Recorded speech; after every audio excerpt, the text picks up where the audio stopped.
na li nga xamante ni moom la ñuy produire si jeu nekk ay jeu boo xamante ni daanaka jeu bu direct lay def jeu bu difficile calculé parce que boo xoolee deux touches lañuy passe li nga xamante ni mooy seen i ay défense daal Maris donc ñoo gagné seen premier match ñii di waa Wydad nag donc gis ngeen ni victoire bi ñu amoon si ñii di waa Bel Air gannaaw ba ñu suspendre waa Table Ferraille gannaaw ba ñu suspendre nag victoire boobu maanaam doo xoolee dafay nul donc mel ni nag dañu reprendre lii di seen compétition donc match bi match bu capital la ndax doo xoolee moom noo leen war a relancer waat ci li nga xamante ni mooy compétition donc gis nañ supporter ASC Wydad ñi ñoom def bañ duggee si stade ba tey boobu nag tax ñi nga xamante ni ñoo di waa Maris 2 c'est le coup sifflet est parti donc match bi daal nay tàmbali ci diggante ASC Maris 2 ak ASC Wydad attention première balle dem na waa Maris 2 dañuy yóbbu dindi na ko da koy dindi na ko centré déjà Cheikh Ramos dégagé na ci digg bi jox ko le numéro 9 qui va essayer de contrôler qui joue avec Magne dans l'entrejeu mu ngi organiser jeu bi jox na Ngoman day jouer changer le jeu bi waaye perdre na balle bi waaw Maris 2 récupérer waat ko wax naa la ko jeu direct la ñuy football attention ak bien joué de la part de Cheikh Ramos mais le numéro 4 de Maris 2 perdre balle bi attention dugal na profondeur arbitre bi lu mu wax arbitre bi nee na hors-jeu arbitre bi nee na hors-jeu de la défense comme je le surnomme souvent Ramos wax naa ne ko démb moom da doon feetu xëy na noppalu na ba pare mais da doon feetu gis nañu équipe bu Wydad bi yëpp gunge ko ci li nga xamante ni mooy xewam boobu mu doon def moom Ramos mu nekk geste yu rafet image boo ko gisee vraiment dafay rafet trop ci ñi nga xamante ni mooy waa Wydad ñoom ñëpp ñu dem ànd ak moom ci li nga xamante ni mooy mariage bi doon amal mais attention waa HLM waa Maris 2 ñu ngi doxal spectacle bi gis nga commencé na Ramos moo koy tegaat récupéré teg bal bi suuf jouer ak le numéro 15 Sakho qui va jouer avec le latéral gauche qui trouve Magne une touche très bien joué l'organisateur Amath ñu ngi teg bal bi suuf Ngoman changé nañ sa bi mais da ko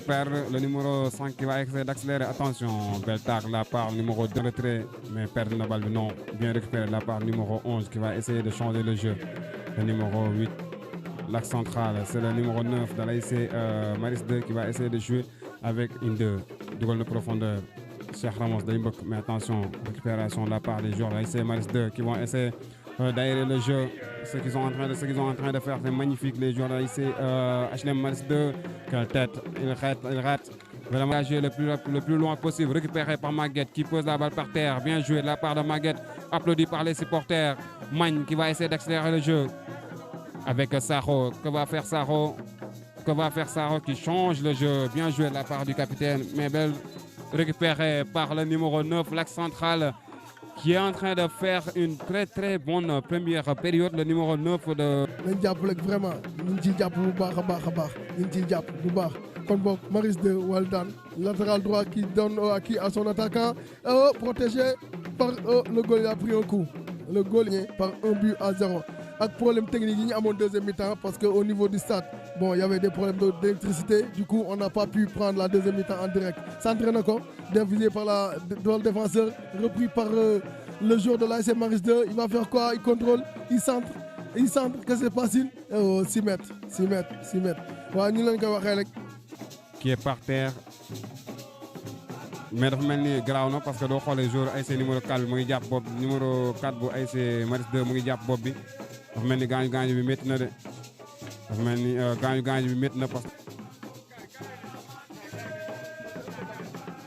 que de toute façon joueur bi nga xamante ni moom moo amal contact moom ba mu amee moom contact ba xool ko dafa jàpp tànk bi dafa jàpp bopp bi mais tamit gisoo mu ngi koy xool noonu mu ngi ñëw di ko jéggalu image bu rafet la. Pourquoi il va dégager il fait un bon dégagement sur le côté gauche récupéré par le numéro 6 de l'ASC Wydad. Encore le numéro 9 de l'ASC Wydad qui récupère la balle, qui n'arrive pas à se retourner, récupéré par le numéro 17 de l'ASC Maris 2 qui décale sur le côté gauche. Voilà, ils sont posés, les joueurs de l'ASC Maris 2, ils jouent. Qu'est-ce qui se passe? Une bonne profondeur, il loupe la tête. Voilà, le ballon qui atterrit sur le gardien. Le latéral gauche de l'ASC Wydad, le numéro 5. Donc, on vous donne rendez-vous dans quelques instants, histoire d'aller souffler et revenir pour mieux reprendre la deuxième période de cette rencontre qui est très prometteur. Ça y est, le coup de sifflet est parti donc pour deuxième mi-temps daal di reprendre waa ASC Walidane ñoo ko joxe gis nga tuddee communément navétane. Donc pour le moment 0 but partout.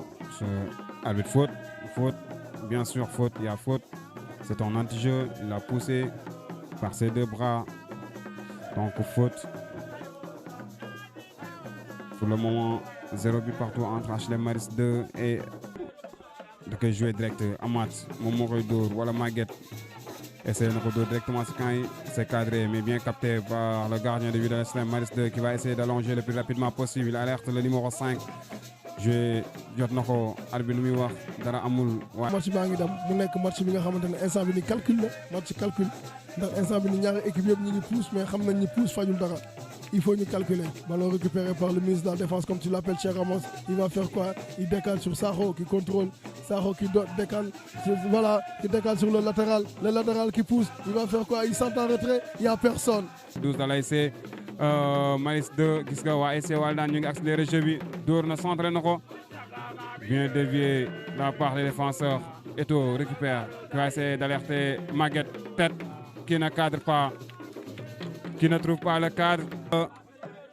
waa ASC Walidane supporters yi jug nañ taxaw. ASC Walidane supporters yi jug nañ taxaw. waa Maris 2 gis nga pressing bi. Eto'o centré na.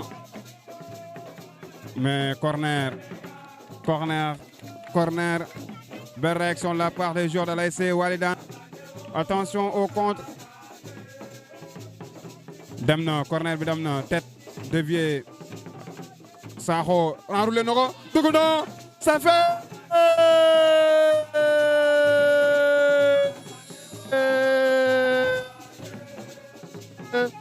Sakho, l'homme de la situation. Je vous le disais tout à l'heure, c'est l'homme qui est capable de débloquer la situation. C'est l'homme qui est capable de débloquer la situation n'importe quel moment, n'importe quel instant. Je vous le disais tout à l'heure et c'est fait. Sakho vers le score. L'ASC Walidane, comme je vous le disais tout à l'heure, c'est une grande équipe et une grande équipe ne meurt jamais. C'est ce qui a montré aujourd'hui Sakho, le capitaine emblématique, a ouvert un score comme il avait fait lors de leur première rencontre. Donc, 1-0 en faveur de l'ASC Walidane. Récupéré par la défense de l'ASC Walidane. Une longue passe hors-jeu. L'arbitre siffle un hors-jeu. Voilà, Fallou 1-0. ba tey Sakho moo téye bal bi mu ngi koy dindi na ko faute. Un très bon coup franc bien placé. Un coup franc excentré, il va essayer de la frapper directement. C'est parti. Hors cadre, c'est pas cadré, mais c'est bien tenté de la part de leur capitaine Sakho buteur. Le numéro 8 mooy dugg, le numéro 8 de l'ASC Walidane. C'est le capitaine emblématique. Je parlais depuis tout à l'heure capitaine emblématique, mais c'est le capitaine emblématique qui va entrer. C'est Eliou Yokoum. C'est Eliou qui va entrer. C'est Yokoum qui va faire son entrée. Le capitaine emblématique, quand je parlais tout à l'heure, Sakho, le capitaine emblématique, mais le vrai capitaine. D'ailleurs, on le surnomme Capi. Et j'en suis sûr et certain que ni bu duggee Sakho dina ko jox brassard bi. J'en suis sûr et certain que ni bu duggee Sakho dina ko jox brassard parce que c'est le capitaine de tous les temps, Eliou, qui fait son entrée. Vraiment, ce sont des moments d'émotion. Ça y est, c'est fait, je le disais. Et il le fait. Jox na ko brassard bi. Non, ça lii daw na yaram trop. Mais nag ba tey bi dafa sawoon ba siffler mais dafa hésiter siffler tout. Dugal na ko profondeur dafay dem retraité na ko mais bien intercepté de la part de Ramos. Dugalaat na profondeur, attention jeex na. Dugal na face à face. Légalisation c'est Maris 2. Légalisation de la part de l'ASC Maris 2. On l'avait senti venir mais Ali waxoon nañ ko tout à l'heure. Match tant que football ñu bam jeexul gis nga ñi nga xamante ni ñoom ñoo doon quitté stade bi daanaka eggaguñ sax si buntu supporter si buntu stade bi ay seen équipe daal di égaliser. Donc 1 but partout pour le moment ici au stade municipal de Hann Bel-Air. Fallou mooy li ma doon wax léegi football dafa doy waar match bi des na 10 minutes ñuy génn. Ne trouve personne, le numéro 8 de l'ASC Waldan qui récupère, joué avec le numéro 12, c'est Magne qui perd la balle, récupéré encore perdu par les joueurs de l'ASC Maris 2, c'est Amad qui va récupérer, il joue avec Magne qui va essayer de frapper mais qui ne trouve pas le cadre. Depuis toujours, mais vraiment, bu ñu ko bàyyi na force de l'ordre yi ñëw calmer leen parce que voilà match bi jeex na Fallou et c'est fini, un but partout entre l'ASC Walidane et l'ASC Maris 2, le score est resté à un but partout. Vraiment un très bon match. Un très bon match avec une deuxième mi-temps vraiment fantastique.